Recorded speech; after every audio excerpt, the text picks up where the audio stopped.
Desde el principio de los tiempos, el hombre ha encontrado en el mar un límite, una frontera, un medio desconocido y hostil, pero al mismo tiempo una atracción incontenible. Un desafío que ha provocado grandes gestas y grandes desastres y que aún hoy en día desconocemos en su profundidad. La historia de la navegación va unida a la del hombre en su permanente búsqueda de nuevos horizontes. Y los pueblos de la península ibérica han jugado un papel destacado y han marcado una hegemonía que ensanchó los límites de lo conocido y abrió nuevas vías de comunicación. La adaptación al medio marítimo y la lucha por superar sus barreras han ido dejando su huella en la fisonomía de los barcos, que en su evolución han desarrollado técnicas y materiales que les han permitido navegar contra vientos y mareas. Los pueblos capaces de dominar las técnicas de construcción naval y el arte de la navegación han contado con una ventaja estratégica de vital importancia. Han podido proyectarse sobre otros pueblos, económica y culturalmente, soslayando fronteras políticas y naturales. Muchos fueron los que desaparecieron en este intento, muchos los naufragios y muchas las estelas que poco después de ser surcadas quedaron borradas entre las olas. Otros tuvieron éxito. En sus cuadernos de bitácora quedan escritas las páginas que marcaron la historia. Una muestra cruel y reciente la tenemos a diario en el tráfico de pateras, precarias embarcaciones concebidas para navegar solo unas pocas millas y luego embarrancar o naufragar. Su mercancía la obtienen de entre los millones de personas que desde la otra orilla observan con ilusión y deseo la nuestra.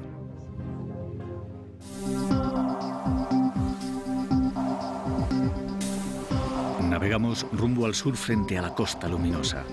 Suaves vientos de poniente nos impulsan con todas las velas izadas. En la tranquilidad de la travesía observamos el buen navegar de nuestro barco. Desde nuestro restaurado y bien trimado pailebote, valoramos aún más el valor y la decisión de aquellos primeros navegantes que en sus frágiles embarcaciones se aventuraron en lo desconocido.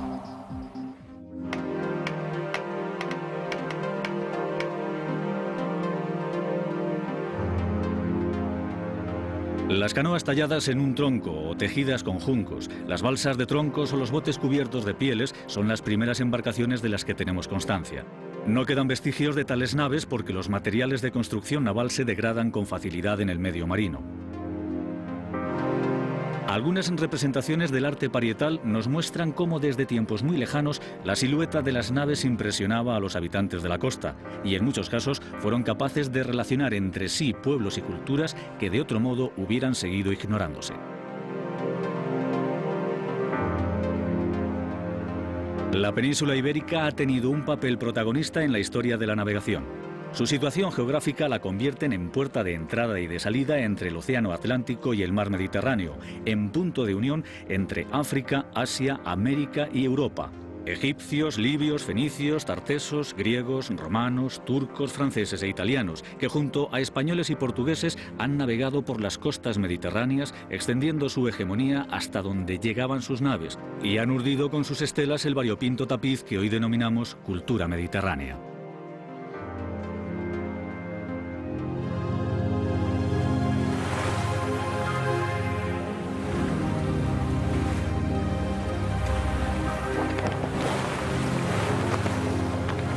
Las continuas roladas del viento nos obligan a trasluchar una y otra vez para poder mantener el rumbo.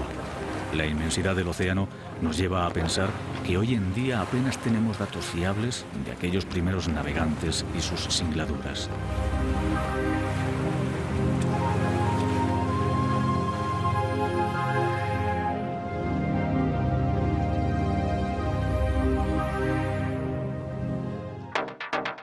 Todo hace pensar que no fueron los fenicios los primeros portadores de cultura a través del mar. Aunque su presencia e influencia fue grande, no fueron los únicos. Hubo otros pueblos antes que supieron navegar, se relacionaron con su entorno y comerciaron e intercambiaron sus costumbres.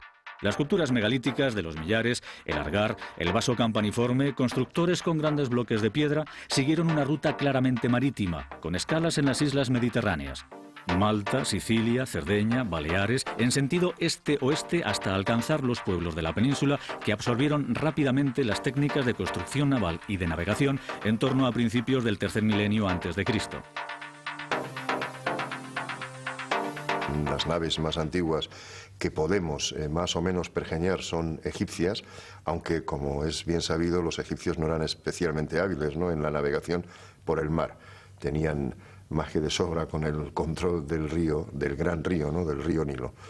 Yo sinceramente creo que en el Mediterráneo los navegantes más antiguos debieron ser los tartesios, es decir, los habitantes de Tarteso, esta ciudad que estuvo en algún lugar cercano a lo que hoy día es Cádiz.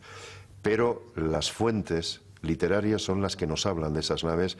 Desgraciadamente, hasta el día de hoy no hemos tenido ninguna opción para poder ver ni siquiera el más mínimo rastro ni de las naves, ni de las ciudades o los puertos de los que salían. Y Homero, a mi juicio, habla de los tartesios. Lo que ocurre es que no utiliza el término tarteso, y no lo utiliza porque probablemente lo desconoce. Homero conocía bastante bien toda la geografía antigua hasta aproximadamente el Cabo Bon, en Occidente, el cabo donde está o donde estuvo la ciudad de Cartago, y desde el Cabo Bon hasta Occidente, evidentemente fantasea un poco, especialmente con los nombres. Si nosotros entendemos que el país de los feacios, del que habla Homero, y especialmente la isla de Esqueria, de la que habla Homero, es Tarteso, los datos y los acontecimientos empiezan a encajar de una manera extraordinaria, porque todos conocemos la Edad del Bronce, todos hemos oído hablar de la Edad del Bronce, pero casi nadie se plantea cómo es posible hacer el bronce, porque el bronce es una aleación de cobre y estaño. El cobre abunda en el Mediterráneo, pero el estaño no está en el Mediterráneo, así que hay que ir a por él, y especialmente hay que ir a por él a un lugar que los antiguos llamaban las Islas Casitérides y que los romanos llamaron Britania, ¿no? Es decir, hay que ir a por él a las Islas Británicas, que es donde hay estaño. Para ir a las Islas Británicas a por estaño, doblar el Cabo de San Vicente, librar toda la costa de Portugal y, sobre todo, librar el Cabo de Finisterre y meterse en el Golfo de Vizcaya, eso hace falta un barco que navegue y, a mi juicio, que ciña, es decir, que pueda navegar contra el viento. Y, desde luego, yo creo que esos barcos no eran fenicios, no eran griegos, por lo que sabemos, muy probablemente eran de la ciudad de Tarteso. Al atardecer, navegamos con suaves vientos del este que nos empujan a buena velocidad hacia nuestro destino.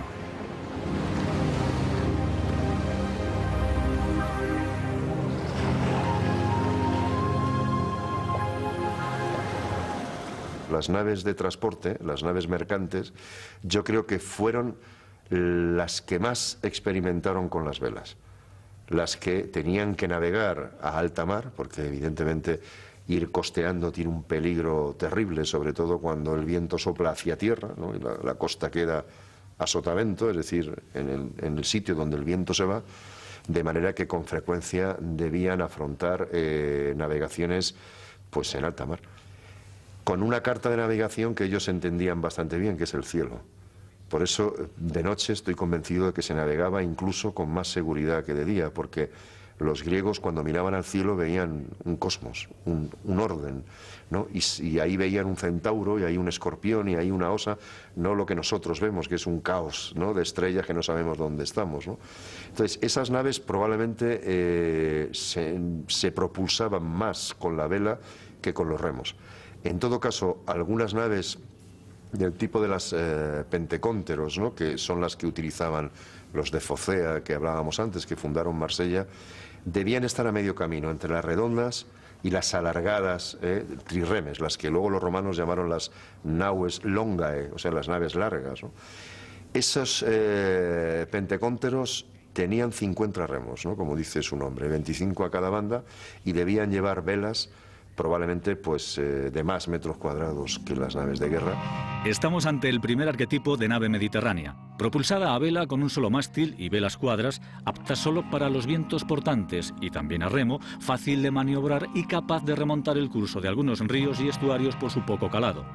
Llevaban maniobra de fondeo, ancla y cadena. El mástil era abatible y podía ser varada en las playas.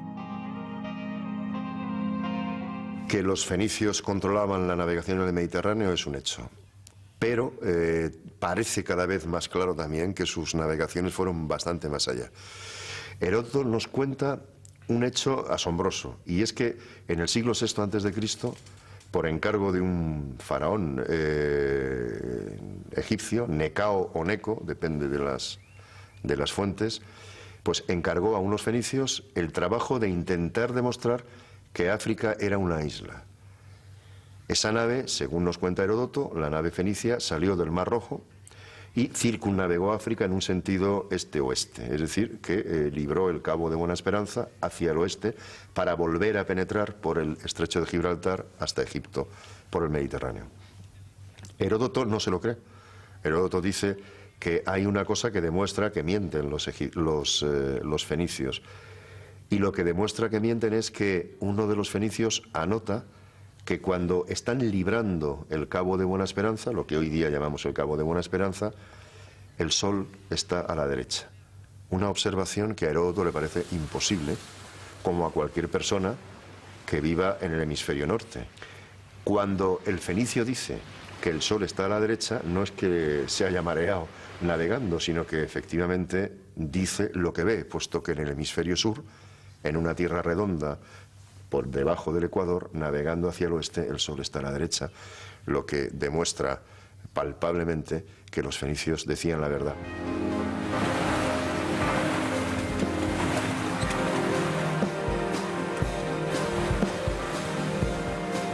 El viento arrecia por la proa y la mar se encrespa. Nos vemos obligados a forzar los bordos. Es el momento de recurrir a las cartas de navegación y derroteros para no alejarnos de nuestro rumbo.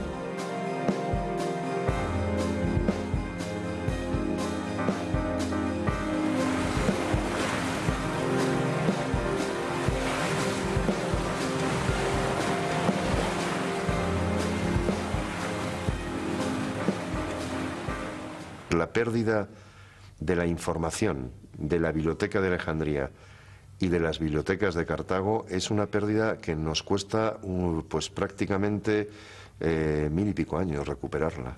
Es decir, en la Biblioteca de Cartago, lo acabamos de decir, probablemente estaban las cartas de navegación con las que los fenicios navegaban. Pero en la Biblioteca de Alejandría, por ejemplo, estaban las obras de Aristarco, ¿no?, de Samos, un astrónomo que decía que el sistema solar estaba basado en un orden en cuyo centro estaba el Sol, alrededor del cual giraban los planetas, una palabra griega que significa eso, errante, ¿no? Tuvimos que esperar a Copérnico para redescubrir lo que ya había dicho Aristarco en el siglo IV a.C. Partiendo de los oscuros tiempos bajomedievales, cuando toda la luz y el saber de los hombres parecía haberse perdido tras la invasión de los pueblos del norte, que carecían por completo de conocimientos náuticos, tanto la construcción naval como la navegación prácticamente desaparecieron. Con la llegada de los árabes a la península, poco a poco se recuperaron viejas técnicas de construcción naval y viejas sabidurías sobre estrellas y meridianos. Se trazaron portulanos y cartas cada vez más fiables, que permitían comunicar puertos entre sí y aventurarse en los confines de una geografía todavía ignota, con los escasos medios que la ciencia de la época podía aportar: la ballestilla, la corredera de nudos, la aguja imantada o el reloj de arena.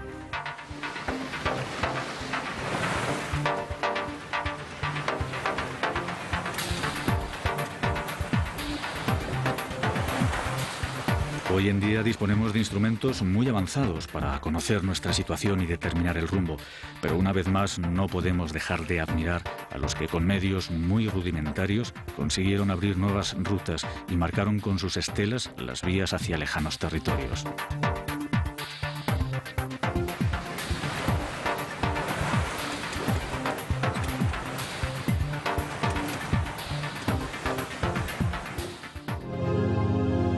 La talasocracia ibérica no se alcanzó sin esfuerzo. A medida que avanzaban en la reconquista, los reinos peninsulares se vieron obligados a ejercer también el control naval sobre sus propias costas.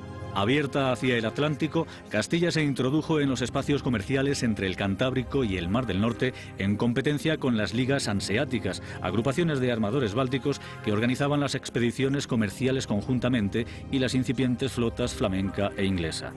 Flandes representa el destino fundamental del comercio castellano. Inicialmente se construyen en los astilleros surgidos por toda la costa cantábrica. Naves redondas, de alto bordo, panzudas y pesadas, propulsadas a vela cuando los vientos son favorables y con remos como apoyo a las maniobras. Hasta finales del siglo XIV, los reinos de la Corona de Aragón utilizan las principales rutas comerciales con el levante mediterráneo para comerciar con los productos llegados de Asia. También intervienen las naves de Mallorca, Valencia, Castilla y Portugal, organizadas casi siempre en mudas, formaciones de 3 a 5 naves de transporte y 2 o 3 galeras para mayor seguridad. Especias, tejidos, algodón, azúcar y alumbre fueron las principales mercancías que motivaron el desarrollo de las expediciones catalanas por el Mediterráneo oriental, llegando a mantener un consulado permanente en Alejandría.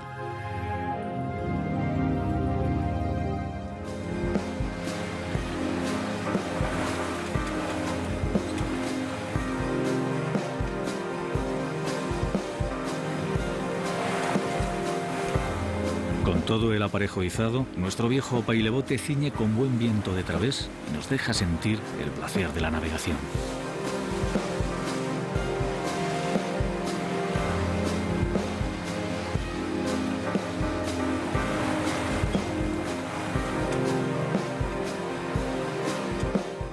La capacidad de los buques de remontar contra el viento era fundamental a la hora de entablar combate o simplemente para no verse atrapados por vientos contrarios en radas o bahías, y en ello se afanaron constructores y navegantes.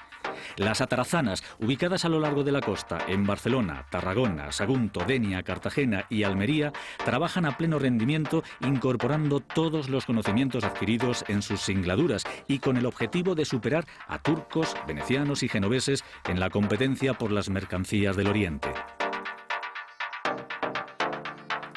La sólida trabazón de las urcas hanseáticas de los pueblos del norte, en combinación con las ligeras galeras mediterráneas, dieron origen a barcos más preparados para largos viajes y con posibilidad de aumentar la carga y la tripulación. El colofón de esta evolución fueron las primeras carabelas. Las velas latinas y más tarde los foques genoveses dotarán a las embarcaciones de cualidades más marineras. En términos náuticos, una embarcación será más marinera cuanto mayor sea su capacidad de remontar contra el viento. Las carracas eran una adaptación de las cocas nórdicas a los viajes oceánicos, incorporando por primera vez las portas en los flancos que permitía la instalación de cañones en batería. Denominadas en España naos, fueron junto a las carabelas las artífices de los grandes descubrimientos.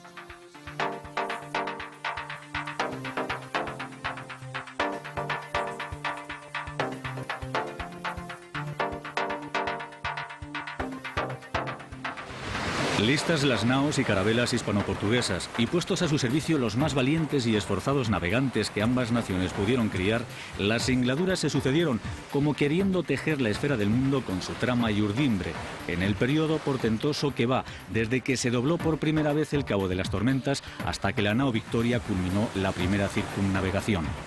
Para ejercer el dominio efectivo sobre el tráfico transatlántico, se recurrió a la creación de convoyes de embarcaciones que se protegían unas a otras. La construcción naval se vio así incrementada y las mejoras en las embarcaciones eran continuas, dedicándose tiempo y recursos a todo aquello relacionado con el arte de navegar.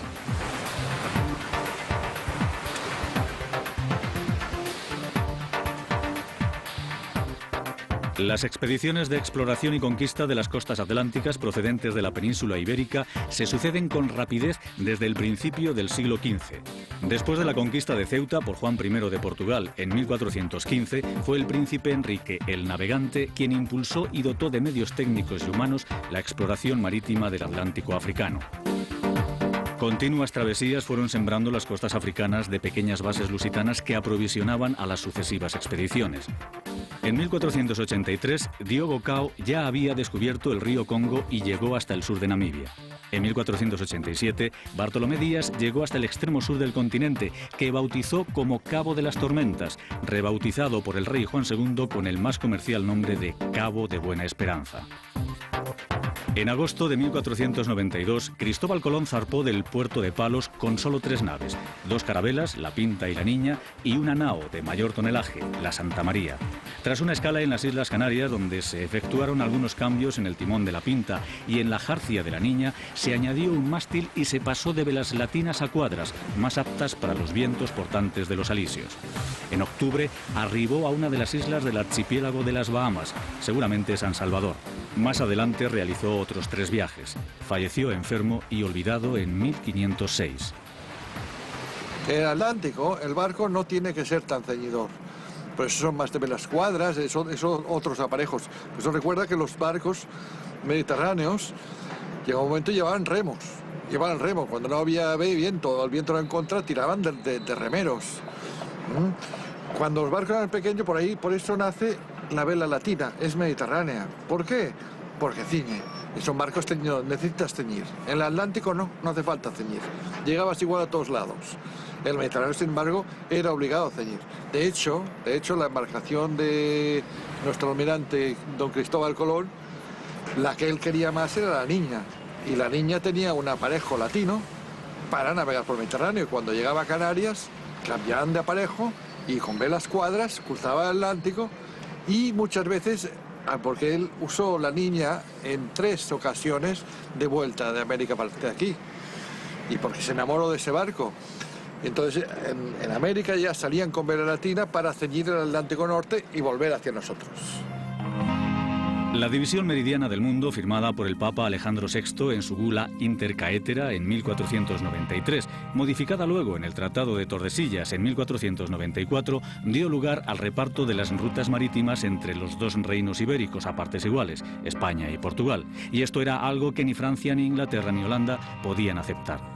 El tenso pulso se mantuvo durante más de 250 años de férreo control del tráfico marítimo e innumerables incidentes que dieron lugar a efímeras alianzas con el fin de proteger el transporte de mercancías y las influencias e intereses de cada una de las partes. Se estableció una red de convoyes que seguían una serie de rutas preestablecidas entre bases seguras: La Habana, Veracruz, Portobelo, Cartagena de Indias o Manila.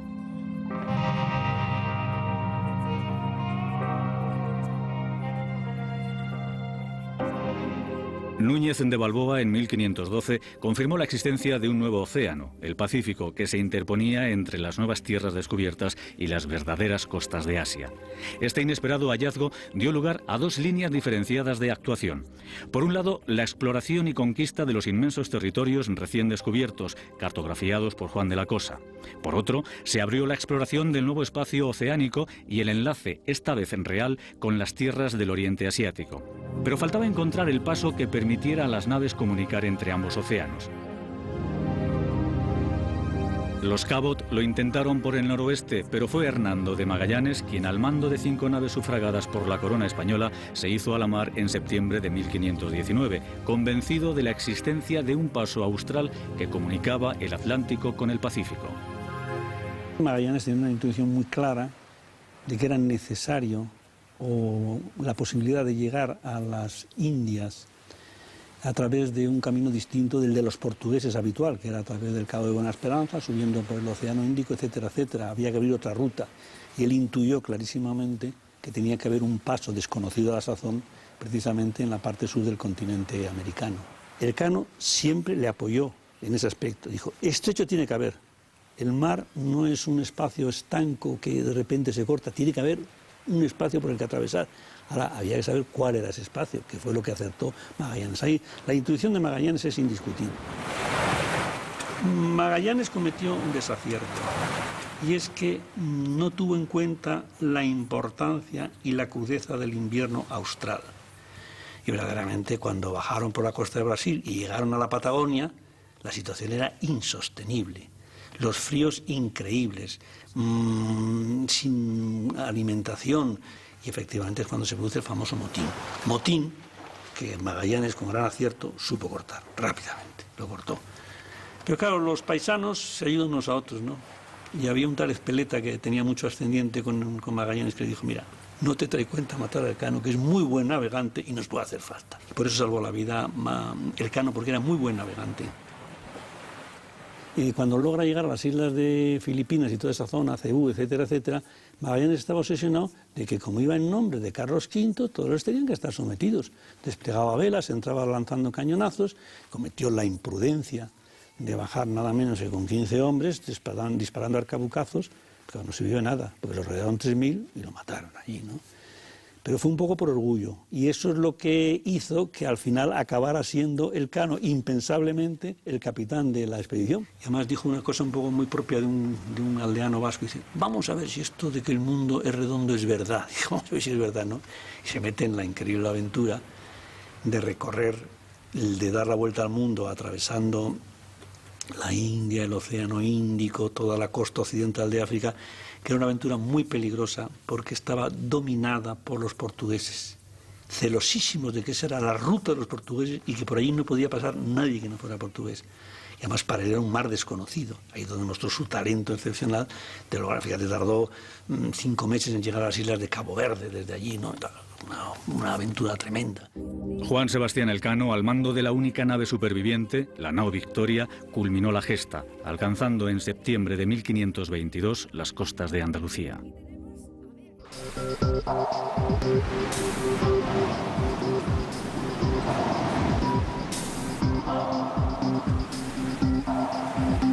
Por fin superamos el Cabo de San Vicente y ponemos rumbo al este. Navegamos muy cerca de la costa para evitar la marejada. El patrón es buen conocedor de esta zona y aproamos hacia la bahía de Cádiz, confiando que role el viento que ahora nos empuja hacia la costa.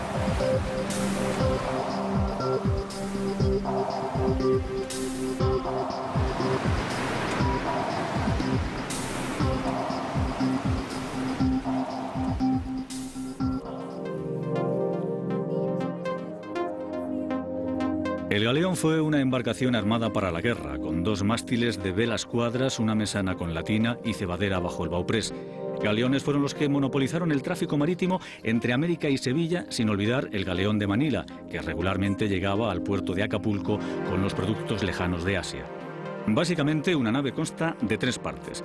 La obra viva, la parte sumergida de la embarcación, lo que no se ve, pero que es fundamental para definir el comportamiento hidrodinámico de la nave, su capacidad de cortar las olas, su menor o mayor abatimiento. Es ahí, bajo la línea de flotación, donde se disponen elementos tan importantes como el bulbo, el lastre, capaz de situar en mejor o peor disposición los centros de gravedad de la nave, las quillas o planos antideriva, o el timón, capaz de gobernar la nave. La obra muerta, la parte del casco y las superestructuras que podemos ver flotando sobre el agua. En realidad es la parte menos importante para la navegación. En ella se acomodan las mercancías que se van a transportar y la tripulación que ha de manejarla. La jarcia, todo el conjunto de estructuras fijadas sobre la cubierta que permiten izar y orientar respecto al viento las velas que serían las encargadas de propulsar la nave. Su importancia es, por tanto, vital a la hora de aguantar los temporales, de resolver las maniobras de aproximación y entrada al puerto y de garantizar una velocidad media aceptable en viajes de larga duración. El mayor empeño en el diseño de las jarcias es el de conseguir remontar contra el viento. Las velas cuadras o redondas están concebidas para embolsar la mayor cantidad de viento para que sea este quien empuje la nave. Esto es fácil de entender. Lo difícil es conseguir que la nave sea capaz de aguantar su proa en un ángulo respecto al viento menor de 90 grados, es decir, avanzar contra el viento siendo su único medio de propulsión el viento mismo.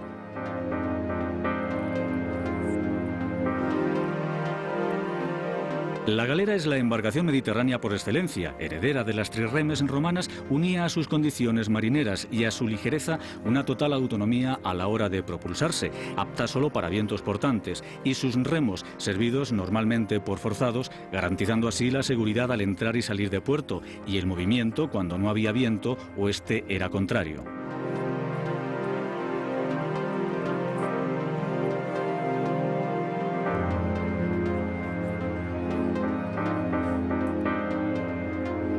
Como hemos podido apreciar, las embarcaciones empleadas a lo largo de la historia en los principales conflictos y descubrimientos corresponden a un mismo arquetipo de nave cuya imagen se mantiene con pequeñas modificaciones a lo largo de los distintos momentos de la historia.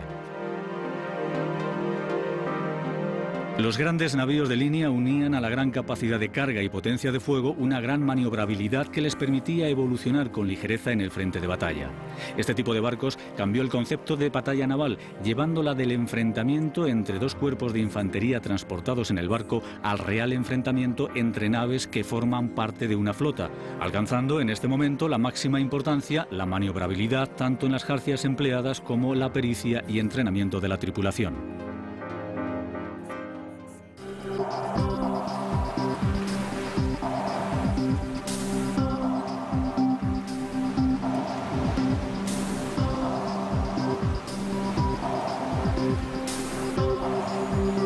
La fuerza del viento había disminuido y la mar disipó su furia, permitiendo a nuestra nave penetrar suavemente en las aguas que fueron testigo de una de las más grandes batallas de la historia. nos acercamos al Cabo de Trafalgar.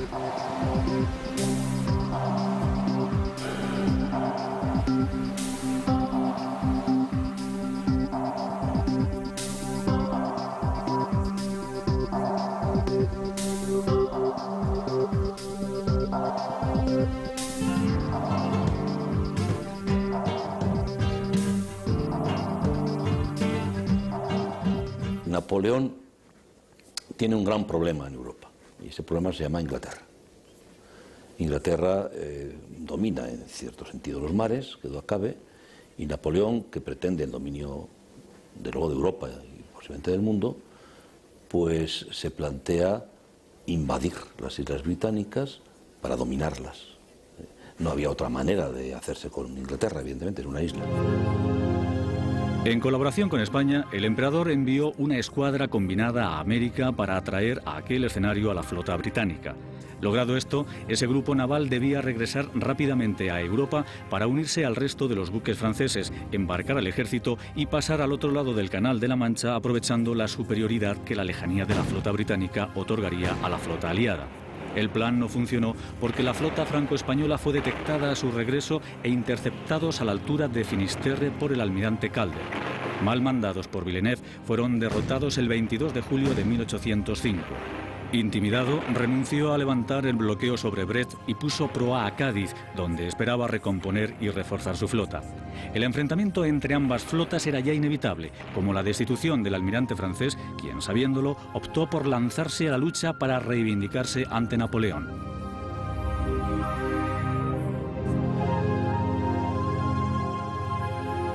Los españoles que le aconsejan el momento, Gravina, Churruca, etcétera, le hacen ver que no es el momento adecuado el día 21 de octubre, o el día 20 de octubre, para lanzarse a la batalla. Ni las condiciones meteorológicas, ni el lugar, ni el momento. Piensan que es mejor hacer que la flota inglesa se desgaste en la espera, porque claro, la espera en el mar siempre desgasta, esto es evidente. Y sin embargo, Villeneuve no les hace caso porque tiene, antes que nada, ganarse el favor ya perdido de su jefe, que es Napoleón. Así, aunque se esperaba mal tiempo, la flota franco-española, compuesta por 33 navíos, salió de Cádiz al alba del 19 de octubre en busca de la escuadra británica, mandada por el almirante Nelson. Ambas flotas se avistaron al amanecer del 21 de octubre. Había más barcos, había más cañones por parte de la flota combinada, pero había menos pericia, menos preparación, una moral no de victoria, sino todo lo contrario, y luego las condiciones geográficas y atmosféricas que no favorecían para nada a la tropa española. Los aliados navegaban en una larga fila de batalla rumbo al sur. Los ingleses, con el viento a favor, se organizaron en dos columnas, con la intención de partir la formación enemiga por el centro. El propio Villeneuve de repente decide dar la vuelta a su flota, porque el viento favorecía a Nelson, y aquello fue un desastre, porque claro, dar la vuelta a estos barcos con el viento en contra, lo pesados que son, en fin, eso lleva un tiempo tremendo, ¿no? Es justamente el que Nelson necesita para acercarse lo adecuado y poder disparar con eficacia, ¿no? Y en segundo lugar, una parte de esa flota, la parte que estaba más cercana a Cádiz, pues que decide no entrar en batalla y se va. Y realmente no entraron en batalla, una serie de barcos que no entraron en batalla, realmente. Al atardecer, tras varias horas de intenso fuego, abordajes y lucha encarnizada, con varios buques perdidos o maltrechos y media docena de capitanes muertos, la flota aliada optó por retirarse dejando un balance desolador. Se perdieron 2/3 de la flota combinada, con más de 5.000 muertos. Los ingleses se retiraron a Gibraltar con tan solo 450 efectivos muertos y sin haber perdido ningún buque. Y aquello fue un desastre absoluto, primero de dirección, de organización del propio Villeneuve, indudablemente, vamos. Y segundo, bueno, de eficacia marinera, diríamos, en fin, de moral de victoria, ¿no?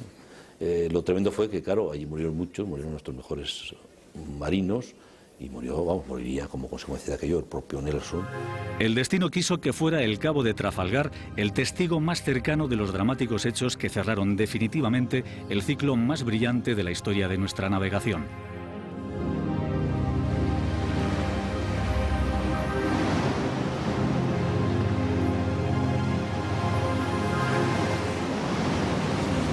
Nos acercamos al estrecho de Gibraltar, donde el viento y el mar se comprimen formando un embudo que agolpa toda la mar de Alborán. Viento del este y fuerza 7 en la escala Beaufort y corriente de 3 nudos que forman remolinos y descresta las olas. Dando pantocazos contra un auténtico tren de olas y después de unas 2 horas de dura navegación conseguimos entrar en el Mediterráneo.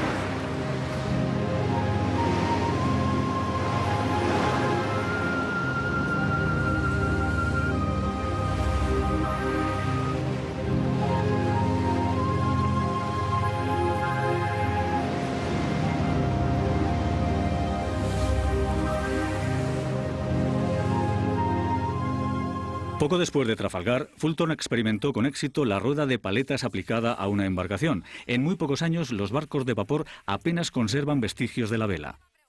Efectivamente, el vapor se extendió masivamente, no solo a España, sino a todas las marinas mercantes de los países.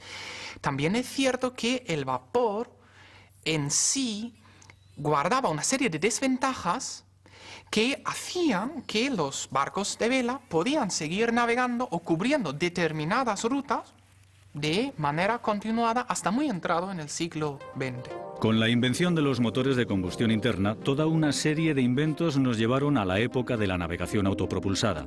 Las principales rutas transoceánicas podían quedar cubiertas con razonable exactitud. Era el fin del romanticismo. El transporte a vela solo se reservaba para aquellas mercancías cuyo coste no justificaba el flete de un barco a motor. Parecerá una ironía, pero que en el mejor momento de la navegación a vela, cuando los conocimientos acumulados a lo largo de los siglos permitían la construcción de soberbios buques de transporte, corriera parejo a su propia extinción.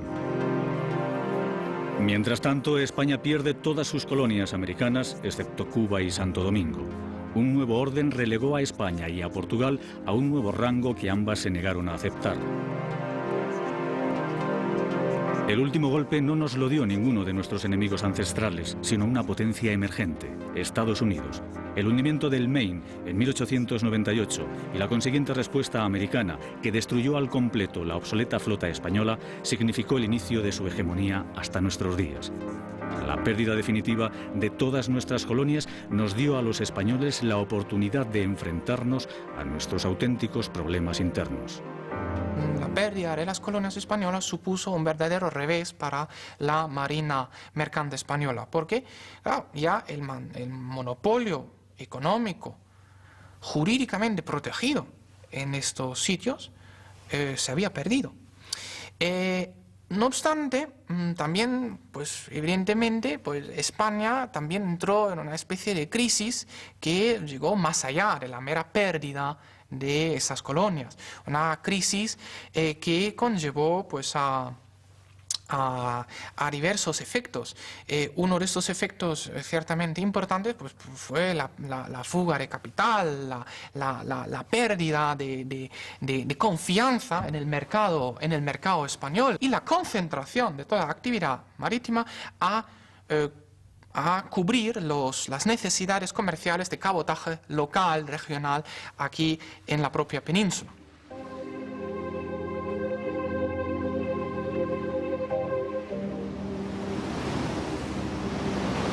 En general, en el Mediterráneo occidental, los pailebotes, como es el caso, son las embarcaciones de vela con un motor auxiliar que han hecho el comercio de cabotaje prácticamente hasta los años 70. En especial en España, a la época que el ferrocarril era deficiente y las carreteras tampoco eran muy buenas, el transporte marítimo con este tipo de barcos fue muy habitual hasta esa época.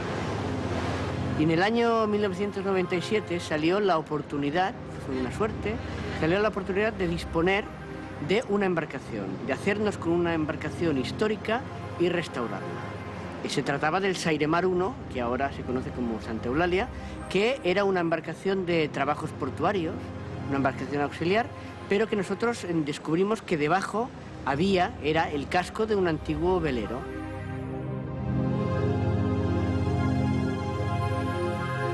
Hasta que llegó aquí, entonces empezó el trabajo de investigación para intentar la restauración y volverlo como era en 1918 y 19, construido el 18 y votado el 19, como era un barco de vela, que había tenido muchísimas transformaciones.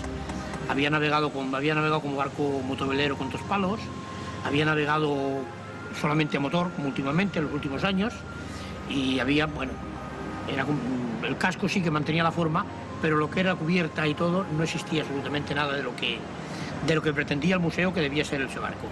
El barco original tenía palos de madera y hechos de una sola pieza.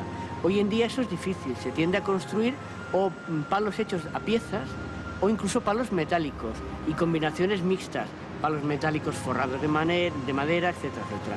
Nosotros queríamos el original. Se trataba de encontrar unos árboles suficientemente grandes, largos, gruesos y que se pudieran utilizar para hacer estos palos. Se tuvo que recurrir a un parque natural donde se tala de forma habitual por mantenimiento del parque y se consiguieron los palos. Pero conocer sus formas y su ubicación, el lugar del casco donde están ubicados, eso es muy importante porque luego condiciona las condiciones marineras del barco, los pesos, la estabilidad, etc. Eso requirió muchos cálculos, muchas discusiones, muchas valoraciones económicas de si era viable o no, si era asumible por la institución o no. Ese fue uno de los grandes problemas. Otro de los grandes problemas fue encontrar los operarios que fueran capaces de hacer un palo del siglo XIX o de principios del XX con la tecnología que hoy en día se conoce, pero que la antigua se ha perdido en cierta manera. Una vez diseñado el palo, hay que encontrar a alguien que te lo haga. Tampoco fue fácil, pero tuvimos la suerte de encontrar en Barcelona un grupo de gente que fue capaz de hacerlo. El forro estaba en muy mal estado porque había estado trabajando como haciendo espigones y puertos y demás, y estaba muy dañado por los golpes de los bloques de hormigón que cogía con sus propias grúas. El barco estaba equipado con unas grúas y transportaba bloques de hormigón de 20 toneladas y claro, al dejarlos caer, el casco estaba muy dañado, el forro exterior estaba muy dañado por culpa del trabajo que estaba haciendo. Tenía un quebranto, una curva muy importante en la quilla, hubo que poner ese barco derecho y poner una quilla nueva, entonces de madera. Una quilla de Iroko que vinieron 11 metros y medio, piezas de 11 metros y medio que se encerraron en Valencia, en Iroko, y se montaron aquí. La sensación que hubo cuando yo salí salimos con el barco y fuimos navegando, fue una sensación de decir, vamos a ver el trabajo que hemos hecho, cómo responden navegando bien. No navegando de pruebas por aquí en los alrededores del puerto de Barcelona. Se había salido muchas veces a navegar, a probar motor, a probar radio, a probar el sistema de contraincendios y todo esto, pero una navegación en firme no se había hecho, era la primera que se hacía. Pero bueno, yo tenía mi preocupación, porque claro, yo tampoco tenía experiencia en un tipo de barco de este tipo. Había visto barcos de este tipo, bailabotes y demás, pero con dos palos y con motor. Los palos llevaban como plumas de carga, pero en realidad, a vela, poca experiencia tenía yo de este tipo de barcos. Lo que pasa es que, bueno, entre los estudios y unas cosas y otras, pues los compañeros también, tuvimos aquí un historiador, el delineante y esto, hicimos una piña, discutíamos las cosas, cómo hacerlas, y gracias a Dios, pues sí, funcionó muy bien. Aparte de mi preocupación de decir, caray, vamos navegando a vela de noche y a buen viento a ver cómo reacciona este barco. Y gracias a Dios reaccionó muy bien y yo estoy contento del trabajo que se hizo.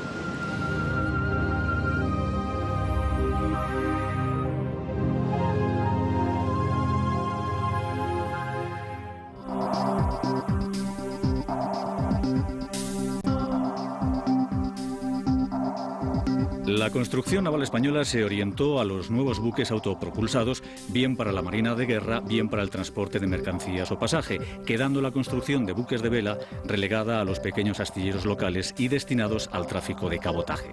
La navegación a vela perdió así bruscamente su importancia. Pese a ello, el dengue vizcaíno, la dorna gallega, las caballas andaluzas o los yauts catalanes y mallorquines preservaron en sus cuadernas la sabiduría acumulada durante siglos. Hay un movimiento de vela latina importante y se conservan estos yauts de vela, pero claro, esos barcos eran de trabajo, o sea, los pescadores costeros, los pequeños pescadores, se movían con esas embarcaciones y iban a pescar con ellas.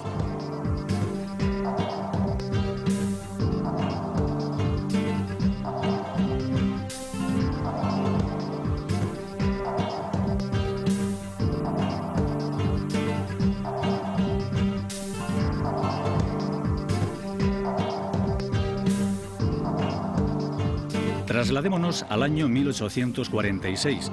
Las Pitiusas son islas apreciadas por los navegantes por su clima y al mismo tiempo temidas por sus escollos. Sus escasos moradores viven de la pesca, el marés y la sal. Las salinas comercializan su producto en todo el Mediterráneo.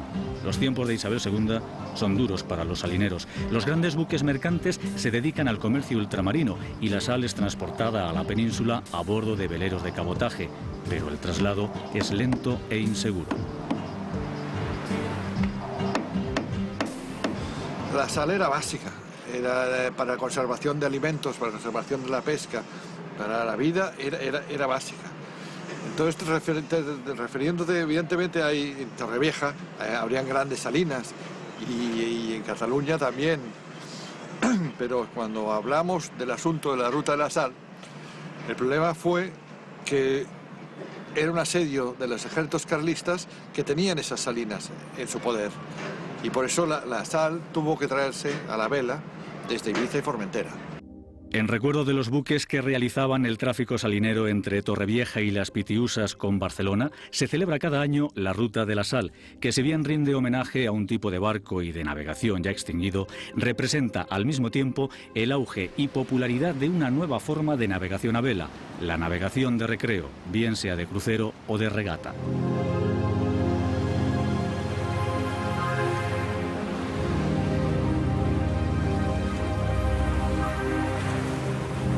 Llegamos a tiempo de compartir con la flota la travesía que une Barcelona con Ibiza en recuerdo de la Ruta de la Sal. Unas horas de singladura junto a los que, como nosotros, conservan la pasión por la navegación a vela.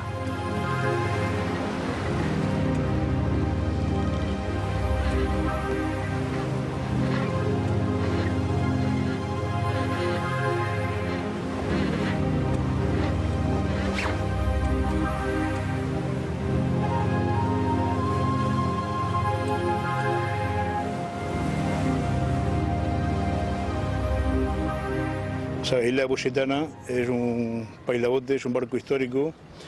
Se construyó en Mallorca en 1856 y es un legado histórico, vamos. Este barco lo encontramos por casualidad en Mallorca. Lo que pasa es que cuando vimos el tipo de casco, ya vi que era un pailabote porque lo conocía ya de niño. Y cuando vi la popa, pues llevas unos dibujos muy característicos de la goleta española del siglo XIX. Y el barco ha transportado prácticamente de todo. Aparte de la sal, el capitán nos comentó que ha transportado mármol, y mármol, por ejemplo, y esparto en Águila, chatarra, langosta, ha hecho vivero de langostas, ha llevado naranjas a Francia, ha cargado de todo. Es un barco de transporte. Lo que pasa es que con la llegada, después del boom de Ibiza, del tema de la construcción, estos barcos se cambiaron por barcos mucho más rápidos, más prácticos, y prácticamente han desaparecido, para desgracia nuestra. Ahora mismo en España y en el mundo quedan 5 o 6 pailabotes de este tipo funcionando. La mayoría lo han hundido porque dejaron de ser prácticos.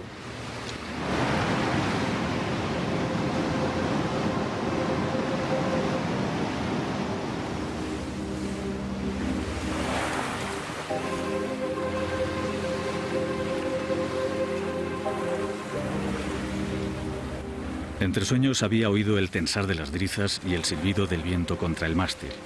Al asomarme por el tambucho noté en la cara la firme brisa que anuncia al príncipe de los vientos, el levante, que una vez entablado sopla fuerte y constante durante días. Al adentrarnos en el mar, rumbo al sol, no podemos por menos que recordar las grandes gestas y singladuras que este mar alumbró.